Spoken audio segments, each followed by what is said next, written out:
shu shashlikning retsept uchun bitta mashinadan pul to'langan. Bu shashlikning nomi g'imjima deb aytiladi. Xorazmning populyarni eng zo'r ovqatlaridan biri. Kim Xorazmga borgan bo'lsa, albatta bu shashlikdan yeb ko'rgan. Xorazmliklarning o'zi haftada 3 marta iste'mol qiladi desam adashmagan bo'laman. Chunki biz student payti ham Toshkentda yashaydigan hamma xorazmlikni muammosi bo'lgan, tog'ga chiqadimi, tug'ilgan kun qiladimi, Xorazmdan kimdir kelmoqchi bo'lsa, hammaga iltimos qilgan. Mana shashlikdan olib kel, ana tayyor sotiladi Xorazmda.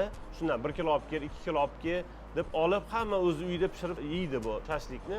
Mendan shashlikxona ochaman, asosan shu narsaga urg'u beraman deganman. Keyin planlar o'zgarib ketgan. Shu muammolar bizda bo'lgani uchun ham oxiri shu shashlikni olib kelaman deb restoranni arenda joydan oldin birinchi bor bu retseptni o'rganib kelganman. Retseptni o'rganib, gaplashib, hamma narsa retsept hal bo'lgandan keyin joy qidirishni boshlaganman.